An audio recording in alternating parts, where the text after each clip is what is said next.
Public Works Commissioner. Hello, this is Dave, and for the next half hour, I'll be reading from the February 26th issue of the River Rock Times on the Niagara Frontier Radio Reading Service. This article is by Amber Healy. Driving through Black Rock this winter has meant a tale of two cities. Main streets like Amherst Street, Grant Street, Delaware Avenue, and Elmwood Avenue have been given prompt attention by the City of Buffalo road crews, working quickly to try and clean up snow and slushy conditions. It's been a hard winter, however, with snow sometimes falling for long stretches of time. For many who live in Black Rock and Riverside, it quickly became apparent that the side streets and residential streets didn't receive the same prompt attention as the major roadways. Nolan Skipper, the city's commissioner of the Department of Public Works, already has his eyes on making improvements to the city's approach to cleaning up the inevitable snowfall this winter. It's been a couple of months of craziness, and if you want to call it that, with the winter weather, and it's definitely interesting seeing it from the commissioner's perspective of how crews and our mechanics do their best to keep things running 24/7, says Skipper, who previously worked in the department's engineering division before being named commissioner under Mayor Sean Ryan. There's been a learning curve for sure, including the challenges of a city with many narrow residential streets, such as those in Black Rock and Riverside. With snow, they only get more narrow. It's definitely an interesting challenge from the mains all the way down to some of our one-way smaller streets, trying to get everything cleared. In general, larger primary streets and secondary routes are the top priority for Skipper's office when the flakes are flying. From a life and safety perspective, obviously, if you lose your mains and secondaries, the city kind of halts as a whole. Once the snow stops, our snow plan reads that we have a 24-hour window to essentially try to blanket the city with plow coverage once the snow has stopped for that time period. The goal is we want to hit every street with a plow when it's plowable. But what makes a street plowable isn't just the lack of new snowfall. It takes cooperation and awareness from the residents as well. A shared responsibility. Bush Street off Amherst Street and just to the west of Wegmans is a street in which the city's plow fleet might have some difficulties. It's a street that has posted alternate parking instructions, directing residents and visitors to park on the east side of the street on Monday, Tuesday, and Wednesday between the hours of 9 a.m. and 4 p.m., shifting to the west side of the street on Thursday and Friday during those hours. While most drivers did their best to follow those instructions, the street became narrower as the snow piled up, creating an obstacle course and conditions in which cars could easily become stuck. Additionally, those drivers who failed to move their cars on the designated day made it harder to pass down the street, as did using the former Restore parking lot as a cut-through from Wegmans. Skipper says that it's also possible that some snowplow drivers might miss a street here or there, and that if there's a delivery truck or illegally parked cars, there's definitely challenges. But our goal is that 24-hour window once the snow stops. Still, he wants to know if a street is still snow-covered 24 hours after a storm passes. If we miss a street because our driver missed it or a parked car forced us not to be able to get down it, that's where the 311 reports are helpful, he says. We use it like a heat map to see if multiple calls are coming in for a street. There usually is a reason we missed a street. In general, we have a plan for over the 24-hour stretch to hit every street in the city.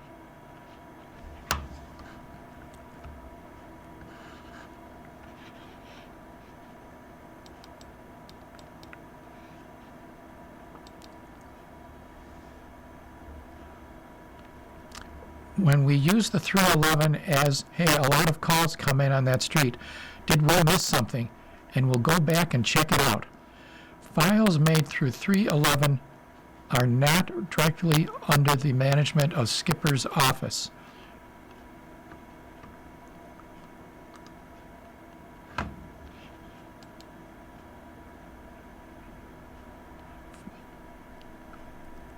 and are routed through a different department, but can be useful in identifying problematic areas in need of snow and salt service, he says.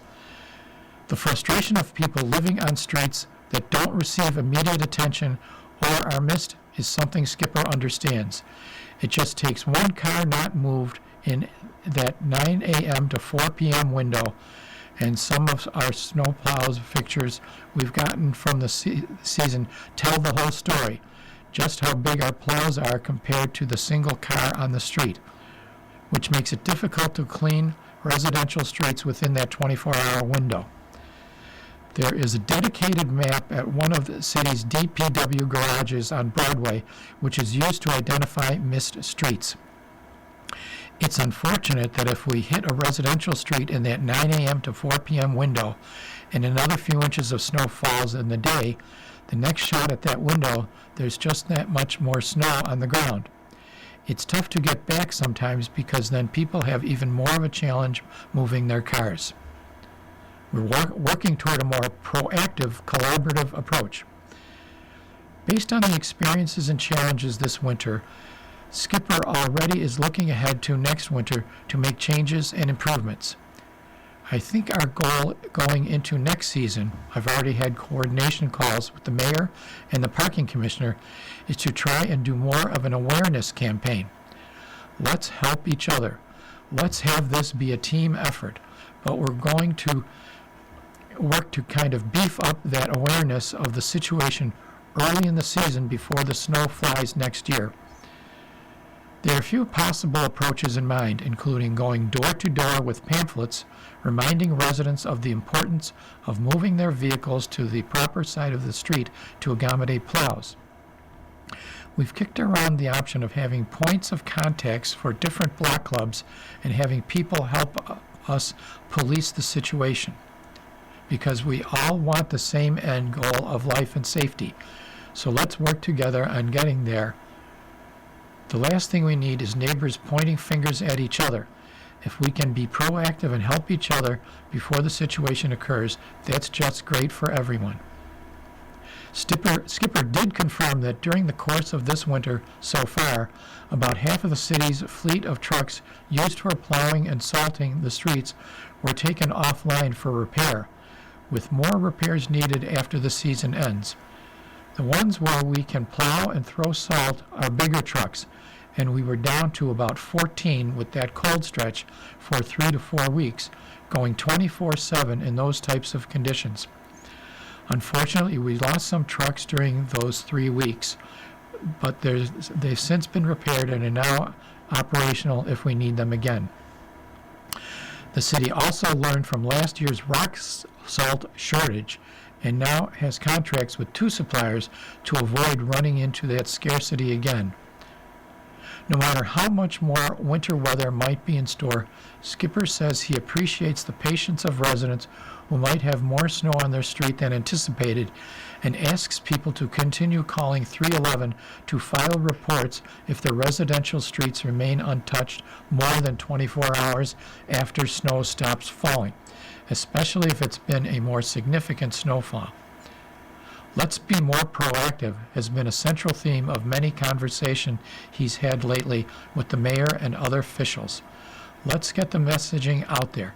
How can we work together with the residents to have them feel comfortable that if they move their cars, they comply with regulations, we will get down their street?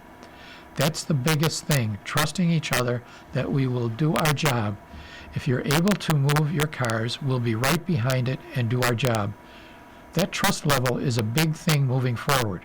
We're going to be more proactive and have those conversations, work with block clubs, work with the council members to make sure we're connecting the right people so that we can see and have a real difference in the future.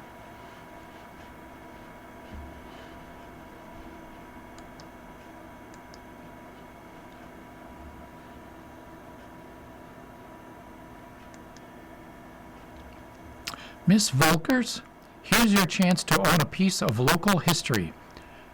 The corner where the former Volkers Lanes used to stand remains empty and covered in snow for now, but for those who are missing their old hangout on the corner of Amherst Street and Elmwood Avenue, Buffalo Reuse has a solution.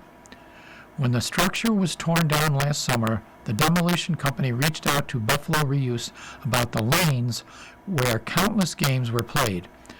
The heavy wooden lanes needed somewhere to go, other than a few that were set aside for other purposes. We have quite a bit of them, said Michael Gaynor of Buffalo Reuse. The demolition contractor called us because they didn't want to throw them away. They loaded them up and brought a lot of them here to the store at 980 Northampton Street. While some of the lanes have water damage from a leak in the building, a good number of them are in fine condition and ready to have a second life in some other location. If they get a good sanding, they'll be totally fine, he says of the lane sections. They'll clean up beautifully. There are currently maybe 70 or 80 pieces of Volker's lanes available at Buffalo Reuse, sold at $10 per square feet, each measuring between 8 and 10 feet in length. Buffalo Club 49ers Easter egg hunt is set. President Joel Bull Jr. and the Buffalo Club 49ers announced that plans are well on their way for their 71st annual Easter egg hunt to be held in Riverside Park on Saturday, April 4th at noon. The egg hunt is held each year for the benefit of the children ages 2 through 12 living in the Riverside, Black Rock, and Grant Amherst communities. This event is supervised solely by the Club 49ers, who will absorb the majority of the expenses. However, this event would not be the success it is every year without the support of local businesses, organizations, and individuals. Boone said if anyone would like to make a donation towards this year's Easter egg hunt, they can send a donation to Buffalo Club 49ers, 144 Mayer Avenue, Buffalo, New York, 14207. All donors will be listed in the River Rock Times at the conclusion of the egg hunt. Buffalo Briefs. The council approves a resolution to establish full property tax exemption for certain veterans. The Buffalo Common Council voted unanimously on February 17th to approve a resolution that would provide full property tax exemption to certain veterans who have a 100% permanent and total disability relating to active military service. The resolution directs the city's corporation council to draft a local law opting into recently passed New York State legislation granting the tax exemption to disabled veterans who meet all four of the following criteria: a 100% disability rating with total permanent designation from the U.S. Department of Veterans Affairs, have a total disability based on individual unemployability from the VA, qualify for the VA's Specially Adapted Housing Grant, have either an honorable discharge or a qualifying condition under New York State Veterans Services Law with an other than dishonorable or bad conduct discharge. Qualifying conditions include post-traumatic stress disorder, traumatic brain injury, military sexual trauma, and discharged LGBT veteran. The resolution comes just months after Governor Kathy Hochul signed a legislation authorizing local governments to opt into the tax exemption for disabled veterans. Fillmore District Council member Mitch Nowakowski introduced the resolution, joined by co-sponsors Lovejoy District Council member Brian Bowman and University District Councilman Rashid N.C. Wyatt, as a way to give back to service members who have suffered and sacrificed to defend our nation. As the son of a United States military veteran, I know firsthand that our veterans made extraordinary sacrifices in service to our country, said Council Member Bowman.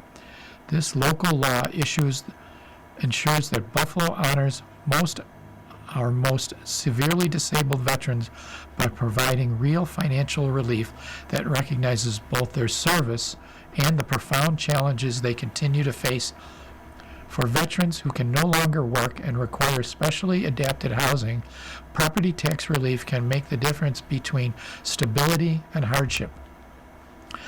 The matter will return before the Common Council after Corporation Council drafts the local law.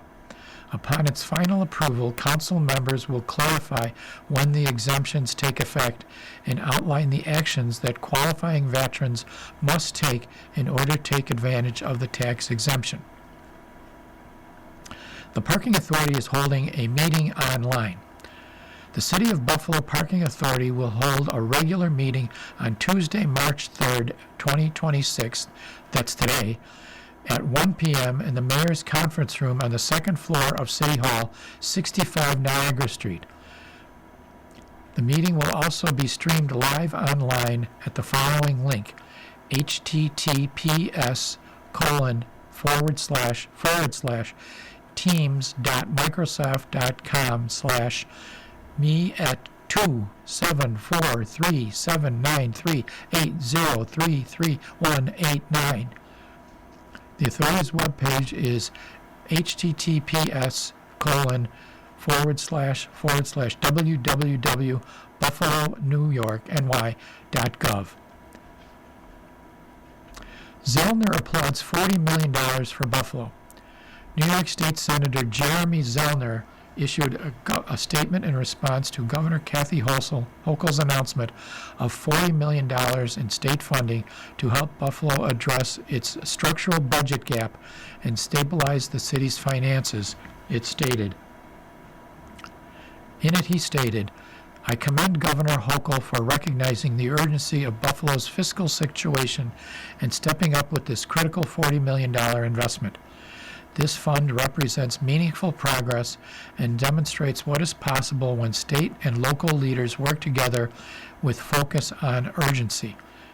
I also want to acknowledge Assembly Majority Leader Crystal Peoples-Stokes for her continued leadership and steadfast commitment to protecting Buffalo residents while addressing these financial challenges." Journalism scholarships are available. Greater Buffalo Area College students who are studying communications, along with professional journalists seeking additional academic training, can now apply for college and graduate school scholarships for the 2026-2027 academic year. Our fund has awarded more than $150,000 in scholarships to talented communication students who have attended about 30 different colleges and universities in the United States and Canada, said Chair Brian Meyer. Many of the recipients have forged successful careers in the communications industry. To be eligible, applicants must be residents of Western or Central New York, Northwestern Pennsylvania, or Southern Ontario, depending on accredited colleges in the U.S. or Canada that offer courses to enhance journalism training. Students who are residents outside of the charter area who attend colleges in Western New York are also eligible. Undergraduate students in any year of study, graduate students, and working journalists are encouraged to apply. Evidence of competence in writing, broadcasting, or related communication skills is especially desired. So in the explanation of financial need, applicants must include a brief statement outlining their motivation and offering evidence of commitment to a career in journalism. 2 letters of recommendation from an instructor or supervisor in the student's field of major interest must accompany the application. Check us out on the website www.facebook.com SPJSCHOOL Scholarship Buffalo. For a digital application, email Anne Marie Franzik at amfranzik@verizon.net. Individuals wishing to receive an application by U.S. mail should send a self-addressed stamped envelope to Anne Marie Franzik, 858 Fillmore Avenue, Buffalo, New York, 14212. For questions, please call Franzik at 716-239-5571.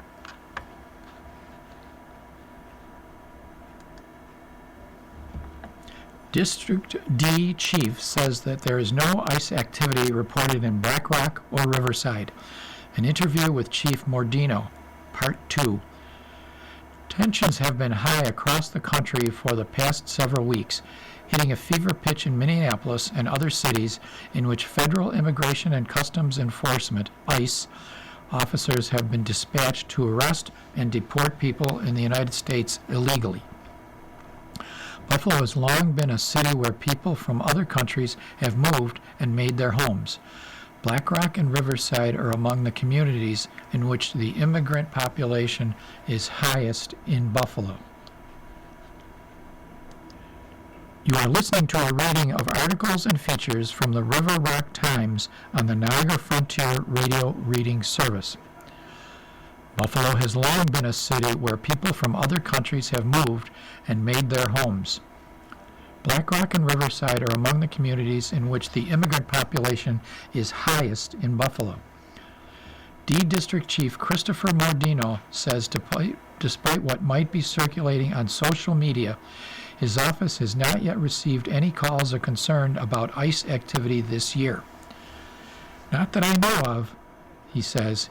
Even if residents called with concern about unmarked black SUVs coming into their neighborhood, possibly transporting ICE officers, there's really not much we can do about that because there's a federal agency conducting their business.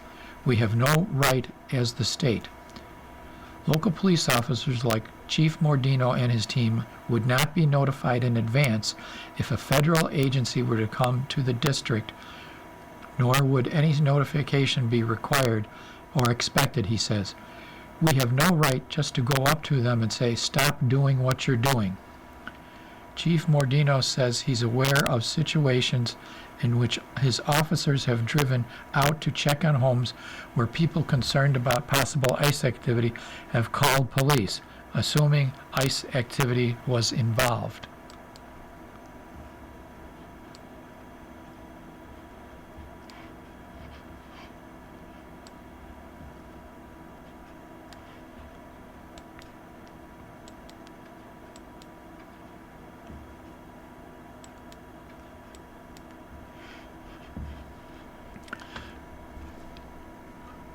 Because an unmarked car was parked in front of a house and someone was being arrested, but that particular incident involved a U.S. Marshal task force from downtown Buffalo office. Somebody showed up there trying to disrupt and protest, not realizing it wasn't ICE. It was a U.S. Marshal's task force and Buffalo police officers arresting 2 people, he says. I feel like there are some situations where people are assuming just because someone is in an unmarked car that they're ICE. There's a lot of that going on. As of early February, however, Chief Mordino says he hasn't received any calls from residents concerned about ICE in which those agents were found to be making arrests under federal orders.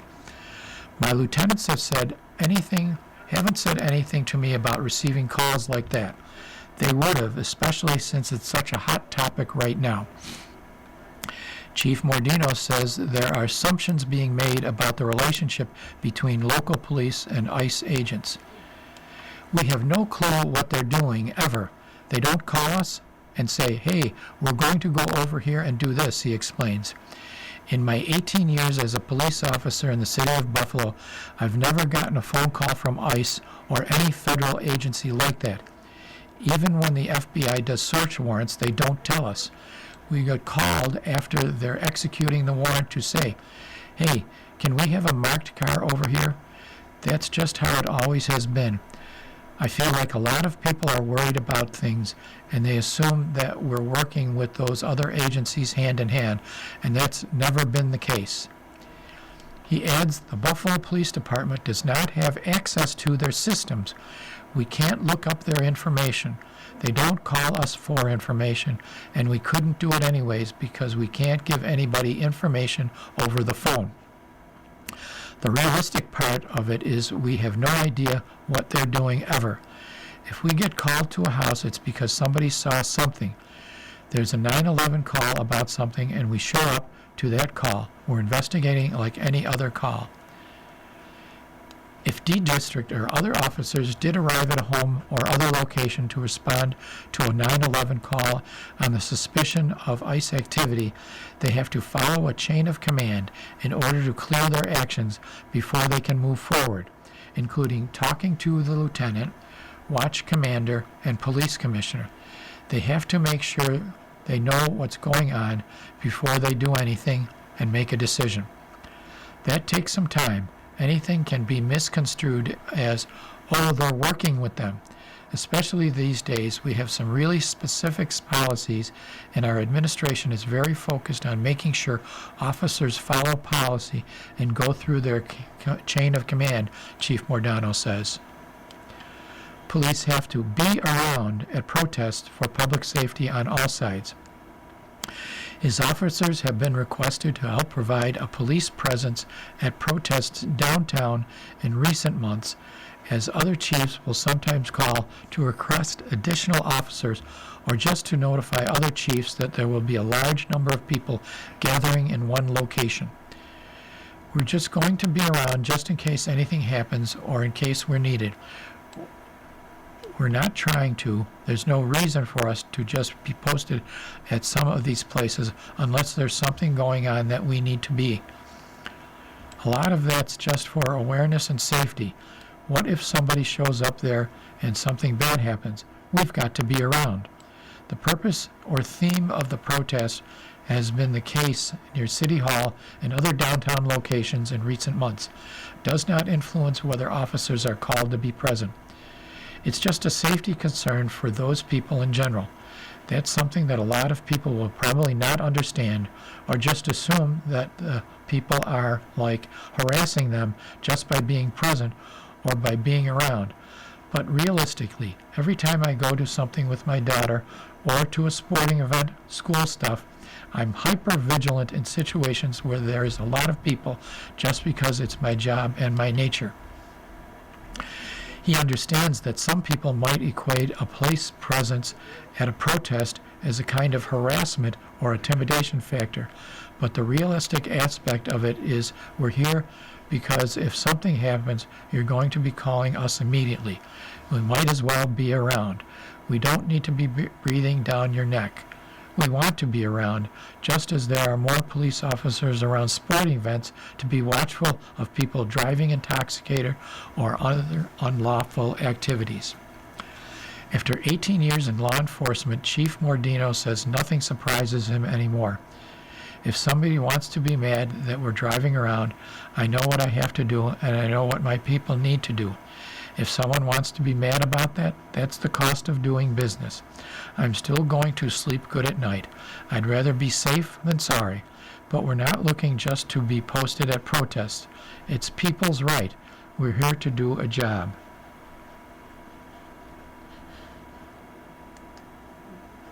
Quinn Minute, Wild Animals as Pets, by Rick Quinn. Many towns now prohibit citizens from housing jungle animals. What exactly is a wild pet?